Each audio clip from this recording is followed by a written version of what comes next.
So happy to be with you all. I have to say, to begin with, that I'm not a particularly religious person. What I think is that what we need to be is spiritual. Religion is a formality. It's something you do to please God and so on. Religion is not the essence of what I want to talk about today. I want to talk about spirituality. Of all the groups of people in this world who are seeking money, fame, power, sex, importance, anything that you might name, no one has ever achieved what he is looking for except one group. Howard Hughes, who was the wealthiest man in the world, just a week before he died, a newspaper reporter asked him, "Are you happy?" He said, "No, I can't say I'm happy." Even his tone of voice said it. But there is one group of people who have set out to find God, and they have found something real. Religion doesn't talk about finding God. It talks about being obedient to Him, doing holy things. True spirituality means, well, let me put it this way. Saint Jean Vianney, a great saint in France, once said, if you knew how much God loves you, you would die of joy. The search that all of us have, you know, in the Indian scriptures, the great Shankaracharya said that God is Satchidananda, ever existing, ever conscious, ever new bliss. This is our nature, and this explains all human motivation. Everybody in the world is seeking two things, one to avoid pain, and the other to find happiness. And in this sense, you can say that everybody in the world is on the spiritual path. In fact, one disciple of Paramhansa Yogananda once asked him, will I ever fall from the spiritual path? Yogananda answered, how could you? Everyone in the world is on the spiritual path. Everybody is seeking happiness. But the thing is that they usually, in fact almost always, seek it in ways that in the end will be a disappointment to them. This is a story about an American in boot camp in the Second World War. And he was going around the grounds picking up paper. This isn't it. This isn't it.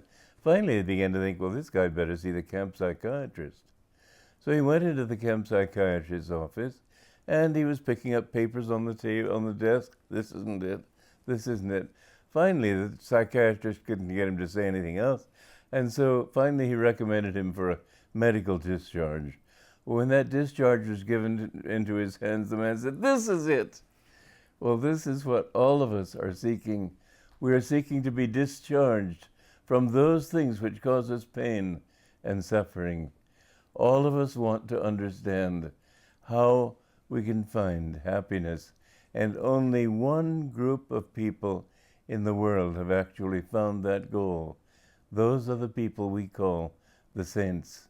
This is not something that it doesn't require a special kind of person. He may not be a very holy kind of person. Sometimes somebody who is a very unholy kind of person finally decides, I've had it with suffering and I want to find God. In the Bhagavad Gita, a great scripture of India, it says, even the worst of sinners, if he steadfastly calls to me and meditates on me, quickly comes to me. One of the things that we must get away from is sin consciousness. You are not a sinner. You are a child of God. And your sins are something temporary. They're mistakes that you have made. I remember when I was 21, I decided I wanted to become a hermit. And I thought, well, who ever heard of a hermit who smokes? And so I decided I had to give up smoking. Well, it was like Mark Twain, who said, smoking's the easiest thing in the world to give up. I've done it 1,000 times. And so every time I would go off smoking, my luncheon coffee that the cigarette tasted so good, and I would go back to it. But the important thing, and I was very lucky in understanding this, I never said, I have failed.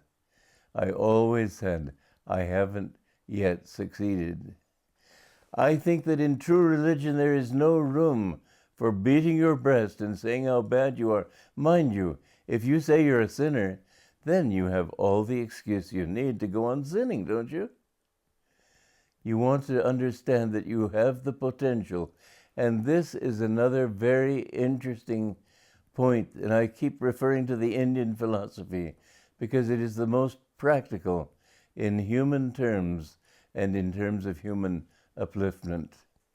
I remember there was this one man in Australia. I was giving a lecture there, and he said to me, well, I'm an atheist, and what have you got to say about God that I can understand and respect? And I said, well, why don't you think of God as the highest potential you can imagine for yourself?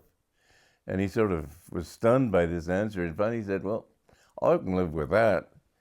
Well, the thing is that we all have a higher and a lower potential. I remember many years ago when I was desperately seeking truth, and it occurred to me that everybody in the world was me in potential. I could have been the worst person in the world if the right circumstances, the right misunderstandings and everything had taken me in that direction. And I became very much afraid of how vulnerable human nature is. And I realized I needed help. And so I called deeply to God. I remember, well, I had sought truth all my life, really from childhood. And first I wanted to be an astronomer. And then I thought to be a social reformer. I wanted to have a kind of religion that would help everybody. And I thought of music and the arts and so on. But always I thought, without God, this won't work. And I had tried to avoid God. When my mother was bearing me in her womb, she used to pray, this first child I give to you. But I have to say I did my best to live without God. But I found it just wasn't possible. I looked over history, and every single movement that really had a strong positive impact on the human race, every single one was a religious one or a spiritual one. What influences Newton had, or Darwin, or all those materialistic scientists, compared to Buddha, or Jesus Christ, or Krishna, or the great spiritual reformers of history? Not one. There is something in human nature that needs to aspire to something. Without aspiration, we are no better than the animals. And so you see, and this is another theme in the Bhagavad Gita, which I referred to a few moments ago, there is an upward pull in all of us, and there is also a downward pull.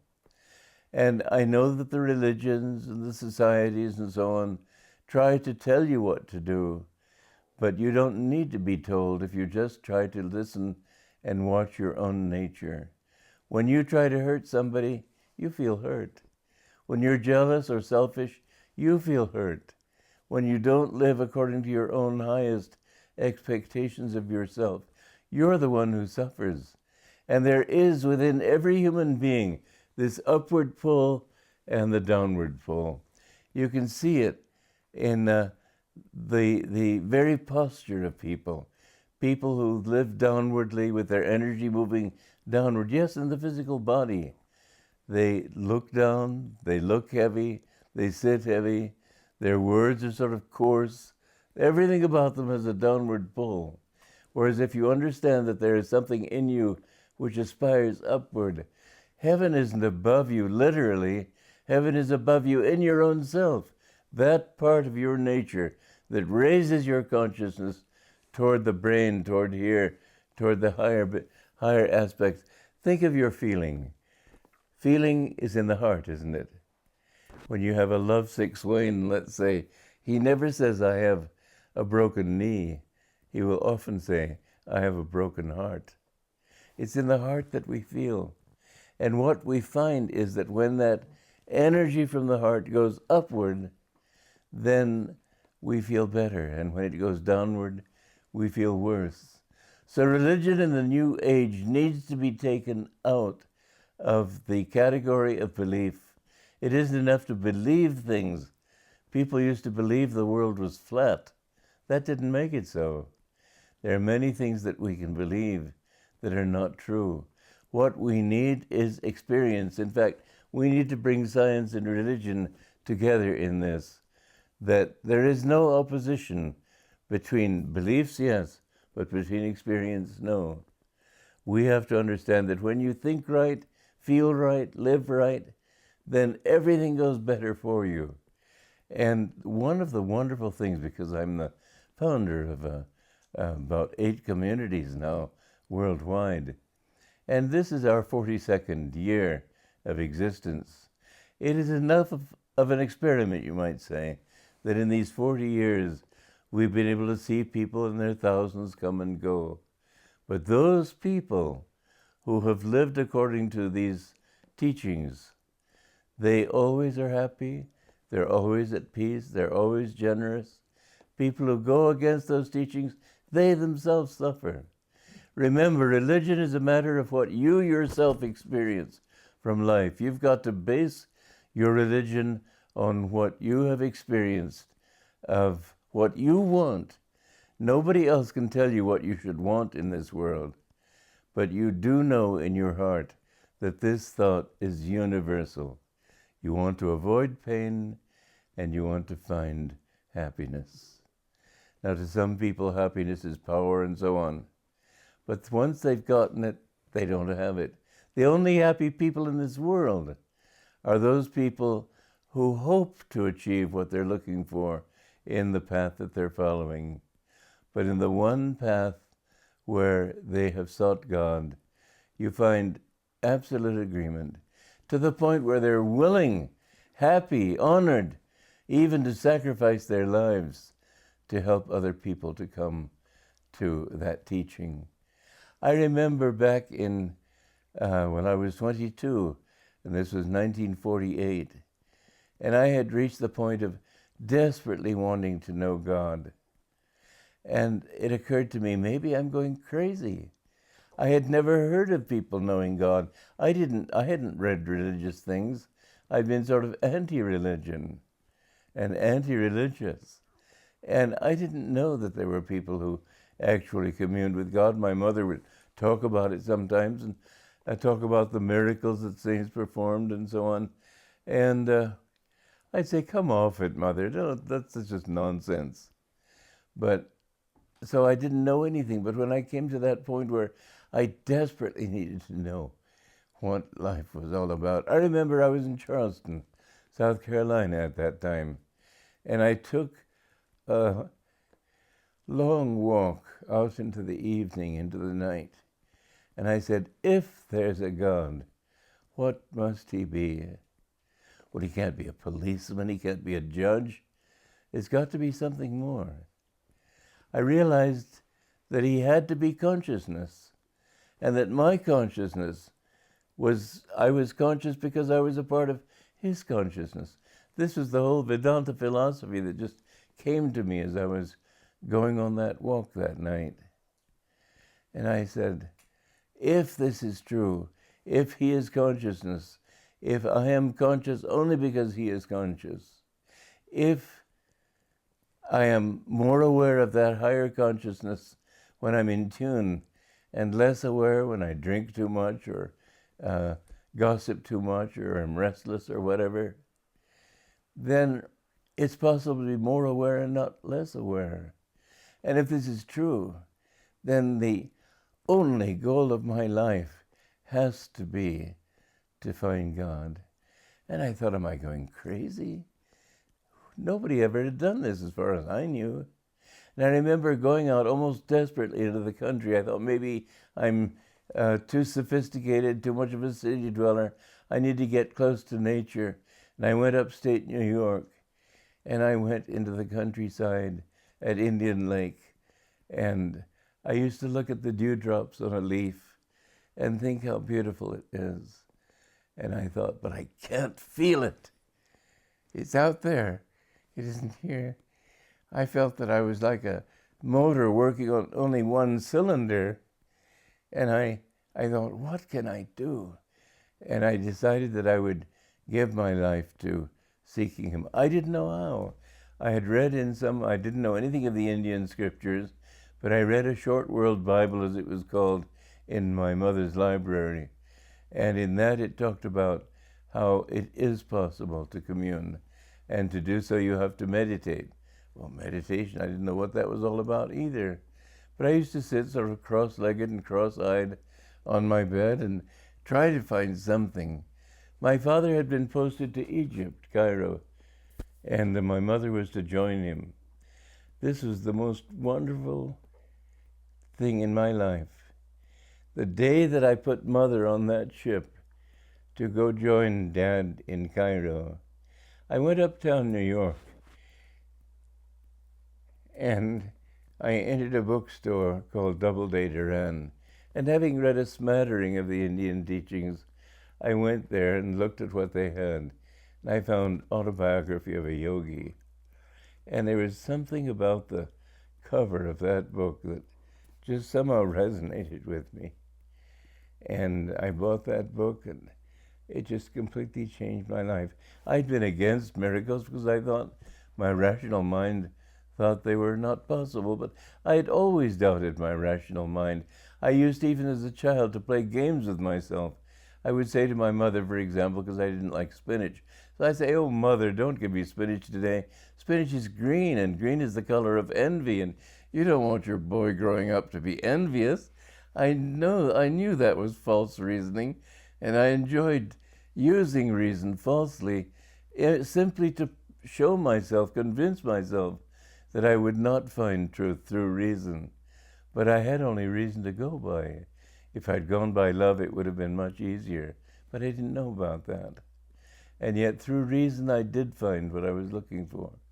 And when I read that book, page 8, Lahiri Mahasaya, the guru of my guru's guru, it doesn't mean anything to you maybe, but the thing is that suddenly he materialized in a wheat field. To me, absolute bilge. But because he said it, I believed it. I was completely won, not by what he said, not by the stories he told, but by that absolutely pure consciousness that showed in every reaction that he had. His book is full of divine bliss because he is so perfectly blissful in his own nature. Do read that book. It's the greatest book I've ever read. But anyway, I took the next bus, New York to Los Angeles, where he was living. And the first words I said to him were, "I want to be your disciple." He accepted me that day. And I can say that this was the greatest thing that ever happened to me. I had never heard of the word guru. In fact, I didn't know the word of yoga. I didn't know any of the Indian terms. But I knew I desperately needed help. I had seen these people who were of all sorts of debased consciousness, high consciousness, all kinds of consciousness. I wanted to be a writer, and I used to make it a point to mix with all kinds of people that I could, just to understand human nature.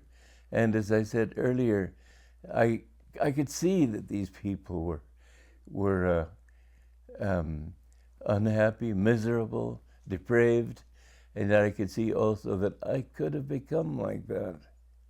And so when I crossed the country to meet Yogananda, I had this twofold desire. One was to find God, and the other was to help everybody to find him. Religion in the New Age, to my mind, is to understand that religion is to fulfill your own destiny. It's not a question of doing something because society tells you to, not doing something because you belong to a particular church and they tell you this is what you should do. It's a deep impulse within each person. But you know, just as when you try to thread a needle, If the threads are going in different directions, you can't get that thread through. And so here we have this aspiration, which is universal. Everybody has it. But the thing is, the threads are not all pointed that way. And so we have conflicting desires, conflicting attachments. We have this need to learn to bring ourselves into alignment with our own true aspirations. And this is what true religion should be all about. It should be experiential. Beliefs don't matter, but your experience of life. That, I think there are as many types of Christianity as there are Christians, because everybody's experience of God, of truth, of life is unique. This is one of the absolutely wonderful things about the spiritual teachings. God is ever new. In every human being, that divine bliss is expressed in a particular way. In every human being, that aspiration expresses itself in a particular way. Don't join any organization that tries to make you into a mirror image of everybody else. Everybody has to find his truth for himself. And yet you find that those who know God, each one is unique. Everybody else is imitative. Saints bring out their own nature, their own divine self. But in every one, it is different. People are always saying, well, how could this one be a saint? He's not like that one. No, every one is different. This is the beauty of it all. When you are seeking the higher self, you will find that you're stripping away all those things that are your own false self-definitions. You aren't an American. You aren't French or Italian or Indian or anything.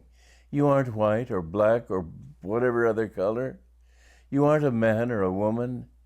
You aren't a person with particular self-definitions. What you need to do is get rid of those self-definitions. The more you can reduce yourself to the thought of zero, that I am nothing. I remember one time many years ago, I was in a church and lecturing, and there were 100 people there. And I remember that my guru, Paramhansa Yogananda, had said to me, well, when you speak, feel that God is speaking through you. And I thought, well, why shouldn't I just shut up and let God talk? So I tried to stand there. I stood there for 2 minutes in a group of people, 100 people, all waiting for your next word. If you don't say anything, they'll think you're frozen with fear. And many people were perspiring. But I just stood there comfortably waiting for God to say something. And I finally had to say, well, he won't be speaking. I have to do it. And so this is a prayer that Yogananda said, I will reason, I will, I will act, but guide thou my reason, will, and activity to the right path in everything. So we have to do it. We have to put out the energy. But what I have discovered, now mind you, I'm talking with some experience. I've written about 140 books. I've written over 400 pieces of music. I've taken over 15,000 color slides. I've founded communities. I'm not saying this to boast. I'm saying it to make a very important point. The less you feel you are the doer, the more you will find that that inspiration can come to you, and he will be able to do things. God doesn't work through passive instruments. He works through active instruments. This is a very important point to make today, because we're surrounded by violence and hatred, and the world at the moment seems to be really going downhill. I'm sad to say it. I remember a newspaper review of a movie that I saw in India. It said, if such and such a movie wasn't violent enough for you, this one will please you. The world is sick. There is a war, however, going on up in heaven between those who are trying to find truth and joy and those who are opposed to it and living for darkness. Be an angel of light. Be a warrior of light. Be one whose life is dedicated to finding the fulfillment of all human aspiration, which is to know the bliss of your own being. It's absolutely thrilling when you feel this, to look around you and see that everybody in his own way is trying to find that same bliss. We're all children of God. We're not sinners. We're his beloved children, and have that faith that you can come out of the swirling mists of delusion and discover who you really are as a part of his consciousness. This religion is the eternal religion. It is the religion that has to be the religion in the most distant galaxy of our universe, because there is no other truth possible. Everything was dreamed by God. Everything must merge back into him in the end. This is the essence of religion. Joy to you. Thank you, Swamiji, for sharing with us. And we have a number of questions. First, from Tatiana from Brazil. She's asking, how do we love when one is being challenged karmically on all levels, physically, emotionally, and spiritually? Mind you, the path to God is by no means an easy path. We have ignored God for who knows how many lifetimes. I certainly believe in reincarnation. Without that, I don't see that there could be any hope. It takes a lifetime even to overcome one strong habit. But we have been seeking in the wrong way. And so when we turn to God, he will ask us, do you really mean it? You know, there's a story of St. Teresa of Avila.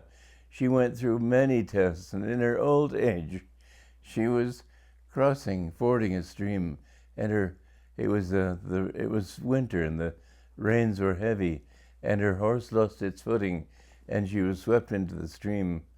And suddenly she found herself on the opposite bank, and Jesus was standing there, and her own clothing was completely dry, and he looked at her with a smile, and he said, "Don't feel too badly, Teresa. This is how I treat all my friends." And she had a good wit. She said, "Ah, my Lord, that is why you have so few." So remember, I'm not offering you an easy path. What I'm offering you is the only possible path. Nothing else will work. And many people think, well, it's too much, so they go back to something, but that won't work for them. Only one thing will work, and that is when you find that you are a part of God, and your destiny is to merge into him. A question here from Giuseppe in New Jersey. Should we be preaching the truth to worldly people, people attached to ego, or should we keep silent within ourselves? You have to discriminate. Jesus said, don't throw your pearls before swine. If people are not ready, then it drains your energy to try to talk about these things. So don't talk too freely, but test the water first. And see if people are interested, then give them a little more, give them a little more. But be guarded about what you have to say, because you don't want them making fun of you. That diminishes your own energy. But respect their right to come to truth in their own way, and respect their right to be ignorant. There was one man who Yogananda was saying that much in the Bible is mythological. He said, for example, in the Garden of Eden, say the serpent talked to Eve. Well, serpents don't talk, do they? And this very fundamentalist Christian said to him, in those days, serpents could talk. Well, Yogananda wasn't going to argue it, but he took his hat off and he said, I bow to the colossal temple of ignorance that I see before me. So be respectful. Even that bow was respectful. He respected people's right to be as ignorant as they choose. But if they want it, then give it to them. And Troy in Virginia is asking, what is the secret to establishing a consistent meditation practice? I can't seem to keep it up. Okay, you brush your teeth every day. Let's say you spend 5 minutes brushing your teeth. Why not brush your soul also? Take a little time to think of spiritual hygiene. It's not that difficult. I'll bargain with you. Take 5 minutes a day. The thing that's beautiful about meditation is that the more you do, the more you find it attractive. It's not a labor. You begin to feel that you're resting in yourself, and this peace that comes, it can change your whole life. The more you can go in the trials and troubles and tribulations of daily life, the more you can reflect on the peace that you felt in your meditation, the happier you'll be. So you will find that 5 minutes, you'll just say, oh, it's already up, well, let me sit another 5. Before you know it, you'll be sitting 15 and half an hour and an hour. Really, I would say that for a serious seeker, there should be at least an hour and a half given to God. If God were not to think of you for 1 minute, you wouldn't be here. 1 second, you wouldn't be here. Think of him a little bit. He's your only life and the source of everything you are. Give him a chance, that's what I say. And Kathleen in New York is asking, I've been having some intense spiritual experiences like buzzing and lights. Is this normal, or is there a way to feel it more naturally? I'd say whatever experience you have, relax into it. And the more relaxed into it you are, the more it will become your own nature. These are very small experiences, in fact, but important. They encourage you to try harder. And Leslie's asking, what's your perspective on the Gulf oil spill? Where is Leslie? You stumped me. Okay, my perspective on the Gulf oil spill has been conditioned by what I read. I'm not there, I don't really know. But I have to say it could create a huge cataclysm. It has been this sort of thing, can release methane gas into the atmosphere. It can cause widespread destruction. And I must also say that I remember my guru in the church in Hollywood one time saying, you don't know what a terrible cataclysm is coming. This could be that cataclysm. At any rate, I don't want to feed negativity. There's nothing we can do about it. But I would say, remember, God is a stern, he wields a stern whip sometimes. Man has been forgetting God, and man is certainly going to have to suffer through depression, through international war, and through some cosmic event, either extraterrestrial or this doomsday thing that people talk about of the methane gas escaping into the atmosphere. And in the past, when this has happened, about 95% of life on the planet was destroyed. No joke. Birch is asking, is it possible to attain Christ consciousness without meeting a yogi in person? No, you have to have at least one physical contact. My guru told me that. And the thing is that when you have what is known as an avatar, who's born into this world, he comes with a particular power. Jesus Christ lived only 33 years, but his power continued. It was not the power of an ordinary saint.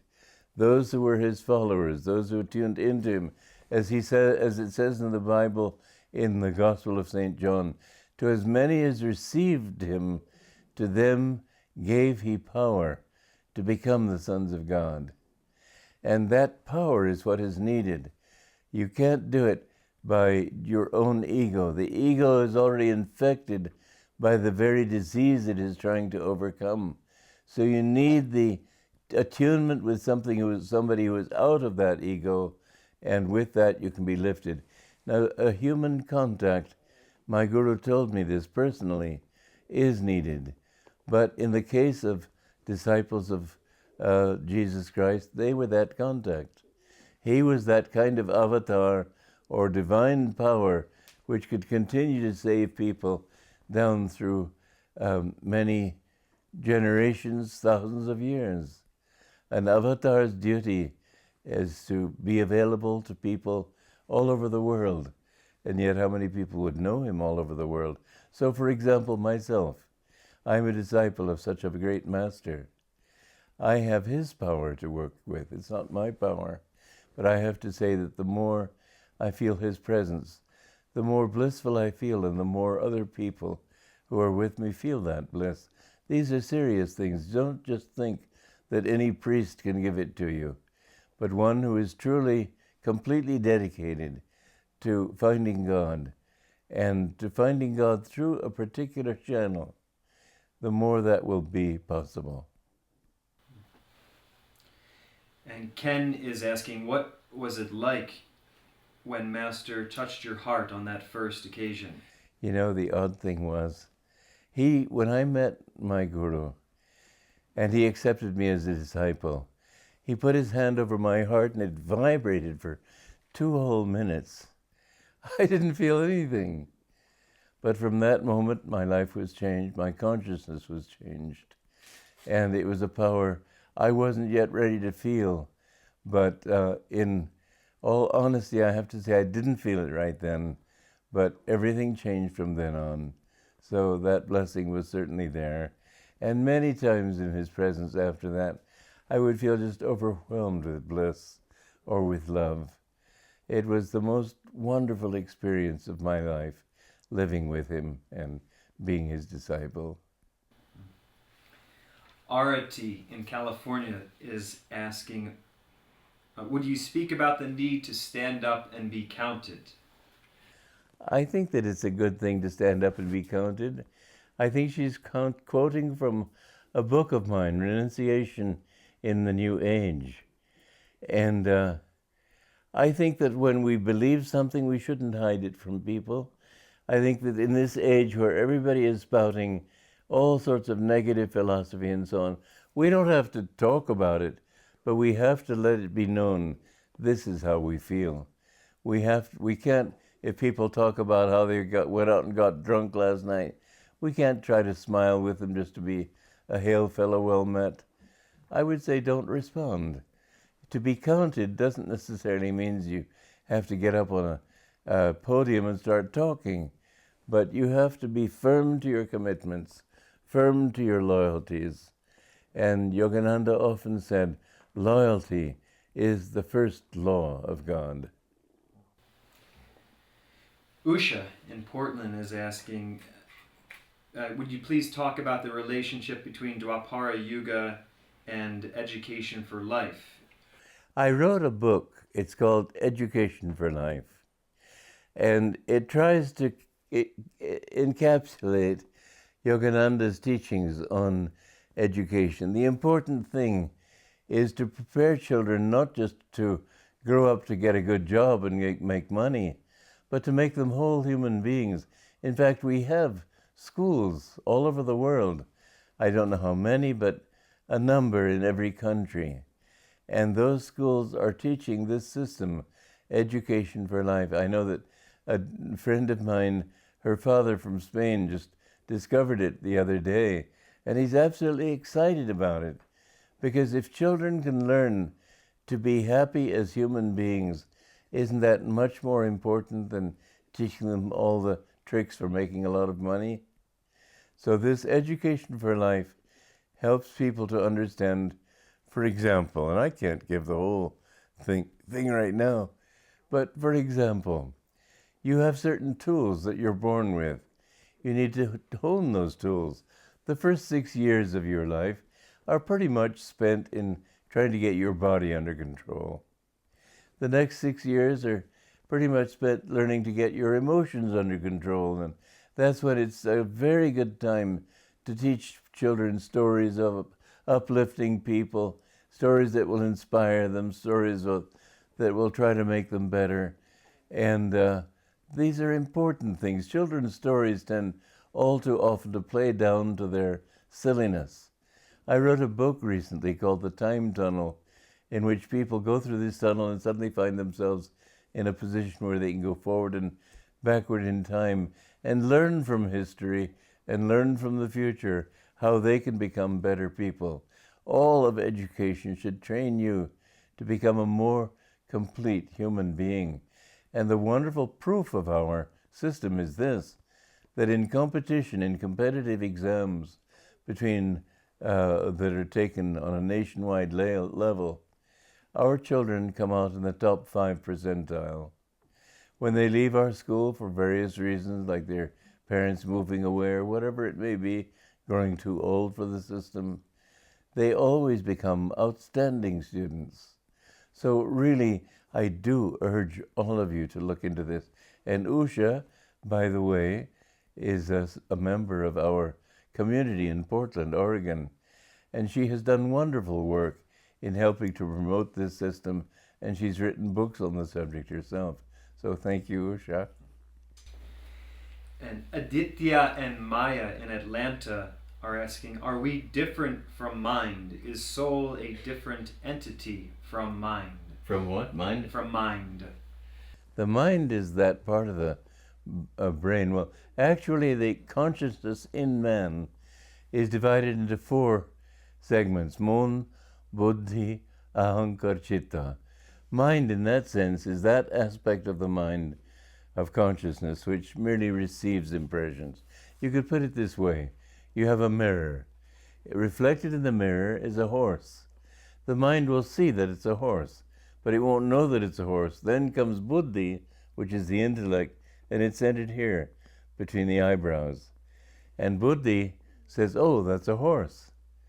Then Ahankar comes in. Ahankar is the ego. And the ego says, oh, that's my horse.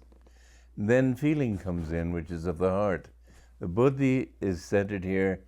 Ahankar, of ego, is centered in the medulla oblongata. That's why when people are proud, they sort of look down their noses at others. And the heart feeling is the chitta. And when the chitta says, oh, how happy I am to see my horse, that's when delusion begins.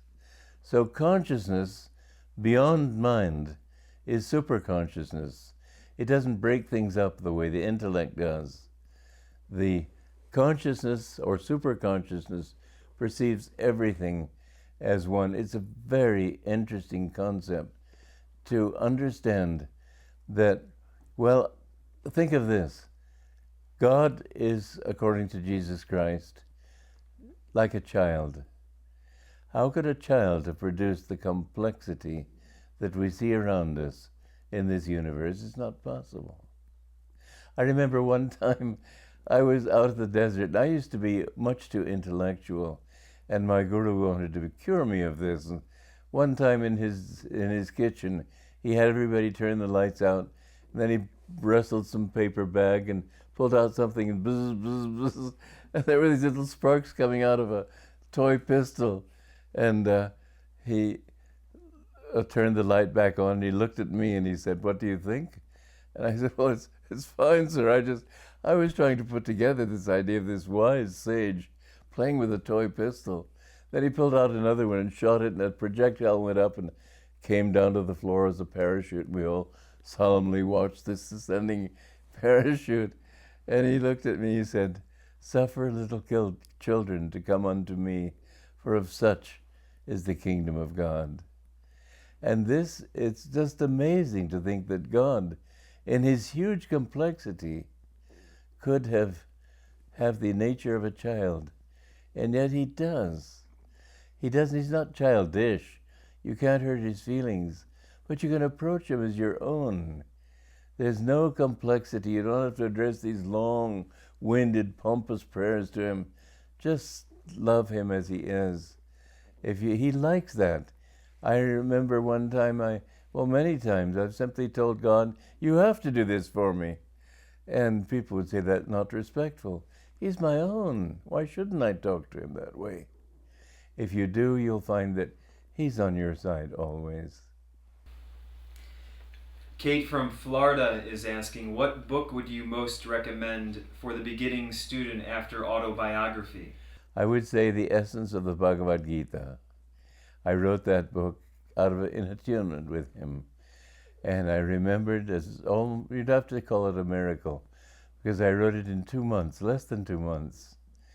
And it was the recollection of his commentaries on the Gita. Read that book, it'll change your life. Deborah in Idaho is asking, talk about the importance of forgiveness, not just from the point of view of the one who is being forgiven, but more importantly, the one who is doing the forgiving. I had a dream many years ago, in which I had a very close friend. But he took advantage of my friendship for him and treated me like dirt. And as I was approaching death in that lifetime, I had developed a deep bitterness. And suddenly I realized that if I died with that bitterness, I would be reborn in a position where I had to treat him the way he had treated me. And maybe he then would, in another life, treat me the same way. And so it would go on. And I thought, I forgive him now. Why waste all that time? I remember what a great release it was in my own heart. Forgiveness will be release for yourself. Don't hold grudges. It's not worth it. We have time for one last question, Swamiji. From Seattle. We're told it's time to be courageous spiritually. In what way? It takes a lot of courage to stand up for your ideals. It takes a lot of courage to say, this is what I'm doing, and whatever you do is your business. But I am seeking truth. I am seeking God. Everybody will be against you. You will be persecuted. But if you stand by what you believe, they will come your way, and if they don't, nonetheless, you have to be a man of courage or a woman of courage if you are to know your own self. The temptation is to let other people rule your ideas, rule your sentiments, rule your beliefs. Don't let it happen. Courage doesn't mean necessarily going in with a sword. It means remaining firm. I remember one time when I was about 13 years old, I only weighed 107 pounds. And there was a big boy who lived in the room right next to mine. He was 15. I weighed 107, he weighed 230. And I had an English accent at that time because I'd been brought up in Europe and in England. And I guess he decided that my accent was an insult to the American flag. Whatever it was, he really decided to get it in for me. And I remember at lunchtime he was trying to goad me, and I refused to respond. And finally he said, boy, I'm gonna get you. And he came up to my room. We didn't have locks on our doors. I had a dresser pushed against it, but that was useless. He came in and began to beat me up. There was just nothing I could do about it. And he said, I'm going to throw you out the window, I'm going to throw you out the window. And the ground was 3 stories down. And I just took it. There was nothing I could do. And somebody later said, why didn't you cry for help? I said, because I wasn't afraid. Whatever happens, let it happen. Whatever comes of itself, let it come. Be always calm in yourself. Don't react. Nishkam karma. Don't have desire for the fruits of your actions. The more you can just remain calm and not react to the world and to the way other people treat you, the more you will have that kind of courage which it takes to walk unscathed through the battlefield of life.